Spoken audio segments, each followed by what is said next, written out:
Hi అండి, welcome back to our YouTube channel. ఈరోజు మనం గుంట పొంగల్ ఎలా చేసుకోవాలి చూద్దామండి.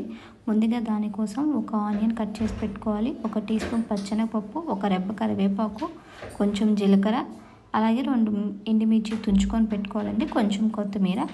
తర్వాత ఒక ప్యాన్ తీసుకొని ఆయిల్ వేసుకొని అందులో ఫస్ట్ ఆవాలు వేసుకొని అవి బాగా వేగాక పచ్చెనగపప్పు వేసుకోవాలి. అవి కూడా వేగాక ఎండుమిర్చి ముక్కలు చేసుకున్నాం కదా, అది వేసుకోవాలి. మీకు కావాలంటే పచ్చిమిర్చి కూడా యూజ్ చేసుకోవచ్చు. మనం కట్ చేసి పెట్టుకున్న ఆనియన్స్ ముక్కల్ని వేసుకొని అవి కొంచెం వేగాయి అనిపించాక ఉప్పు వేసుకొని బాగా వేపుకోవాలి.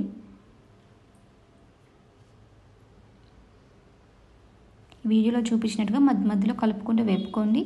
తర్వాత ఒక చిటికెడు నేను పసుపు యాడ్ చేశాను.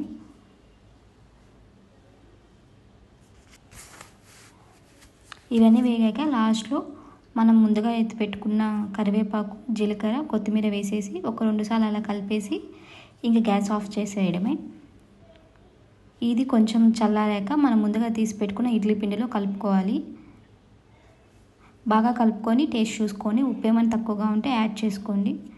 అలాగే నేను కొంచెం చిటికెడు సోడా ఉప్పు యాడ్ చేస్తున్నాను. మీకు కావాలంటే యాడ్ చేసుకోవచ్చు, లేదా స్కిప్ చేసేయచ్చు.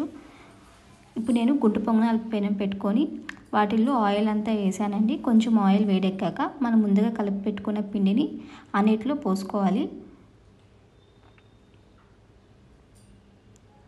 పోసుకొనేసాక మనం ఒక ప్లేట్ పెట్టి కవర్ చేసి ఒక 5 మినిట్స్ ఉడకపెట్టాలి. ఉడికిన తర్వాత ఇటు పక్కకి తిప్పుకోవాలండి. మనం ఇలా మూత పెట్టి కుక్ చేసుకోవడం వల్ల ఈ గుంట పొంగనాలు అనేటివి సాఫ్ట్గా బాగుంటాయి.